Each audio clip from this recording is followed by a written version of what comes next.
Okay, so if you watched the long division video, the first example that we did using long division, we could have just done that one with the faster process that you learned last year called synthetic division.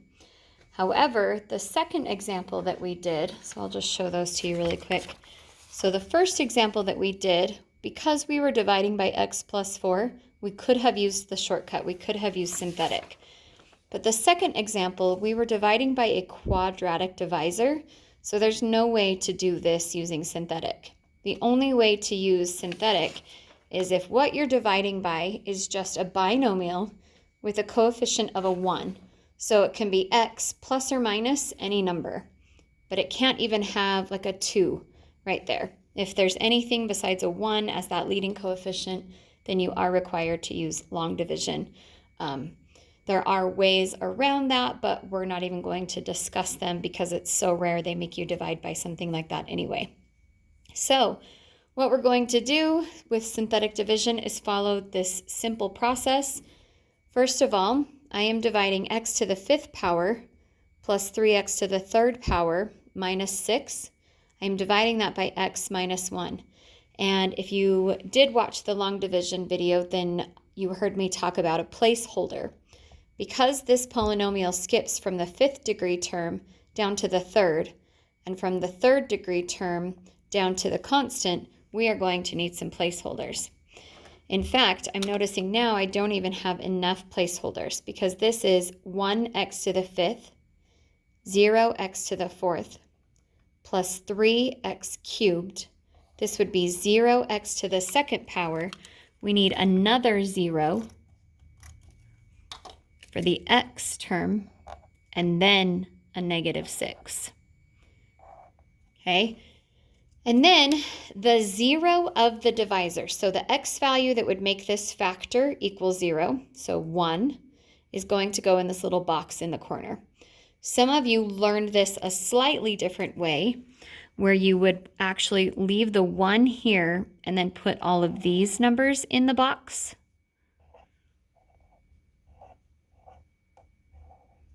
And then draw the line. It doesn't matter to me which way you do it. This is the way I learned it, so this is the way I do it. So the first step of synthetic division, if you remember from before, is to just drop this first coefficient below the line. Okay, and then you repeatedly multiply, add, multiply, add, multiply, add until you're done. So we multiply 1 times 1 to give me 1, and I add those together. And then I do 1 times 1 to give me 1, and then I add those together.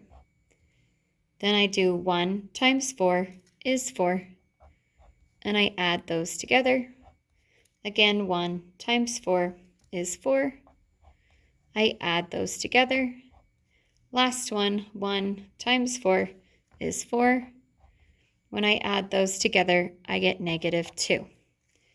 Okay, so really what we have done, if we think about this in terms of long division, we have divided this polynomial by this divisor, and our result is this polynomial. It doesn't look like a polynomial right now, though.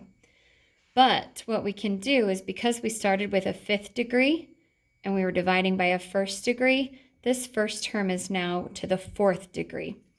So we could rewrite this as 1x to the 4th, keep going down a degree, x to the 3rd, plus 4x to the 2nd, plus 4x, plus 4, which makes this minus 2, a remainder. So minus 2 over, remember you've got to put your divisor under there, which is not just a 1, it's the entire x minus 1 binomial.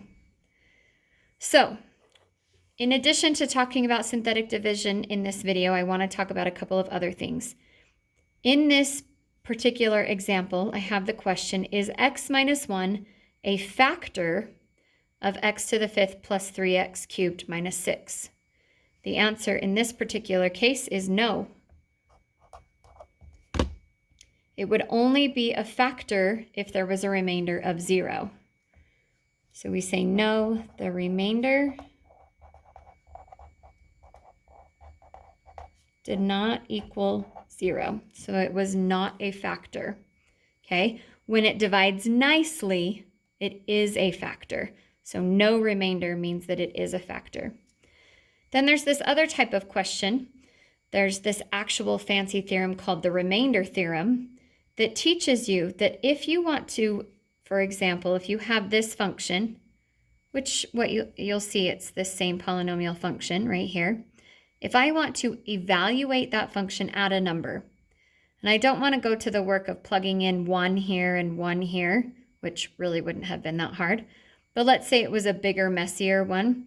If I don't want to go to the trouble of evaluating by plugging something in everywhere, we actually get its output when you do the synthetic division. So because I have a 1 in this box right here, this remainder right here is f of 1. So evaluate f of 1, where f of x equals x to the 5th plus 3x cubed minus 6. So f of 1 is the remainder from my synthetic division, which is -2, which I could quickly check on this one actually. Plugging in 1 here would give me 1. Plugging in 1 here would give me 3. 1 plus 3 would be 4, minus 6 would give me -2. Okay. Finally, sometimes you're going to do synthetic division, but have to write it in some fancy form. It might be the exact same form that we did with long division. This look right here. Sometimes they ask for this piece instead.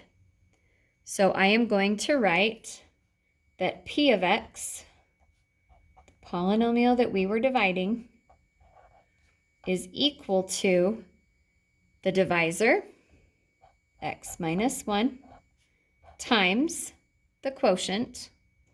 The quotient is all of this. Okay, so x to the 4th plus x cubed plus 4x squared plus 4x plus 4. And then it says plus the remainder. So for us, that remainder would simply be a -2. That is the difference. This piece right here is the difference between x minus 1 being a factor and it not being a factor. Because if this is 0, then those two things multiply nicely back together to give me this. Okay? All right, let's do one more quick example because this comes up later. We're going to divide what we call a difference of cubes, x cubed minus 27, which happens to be a perfect cube number. We're going to divide it by x minus 3, which happens to be the cube root of x cubed and the cube root of 27. Okay, so something we're going to mention in one of the later videos is that this will always divide nicely. It divides into a quadratic that isn't factorable, so you can't factor down any further, but it will divide nicely. It also works if there's a plus sign here. So if you had something, a perfect cube, plus another perfect cube, you could divide it by the cube root of that, plus the cube root of that. Okay, so it works with plus or minus, which is different than with quadratics. In quadratics, you can only factor a difference of squares. With subtraction, you cannot factor a sum of squares when you have two things that are adding together that are perfect squares. Okay, so instead of knowing, there's actually a formula you can memorize to do this. Instead of knowing that, it's a pretty quick process to just divide synthetically. So I've got a 3 here because I've got x minus 3. I put a positive 3 here. I've got 1 as my coefficient on my cubic. There are no x squareds, no x's, and then a -27 as my constant.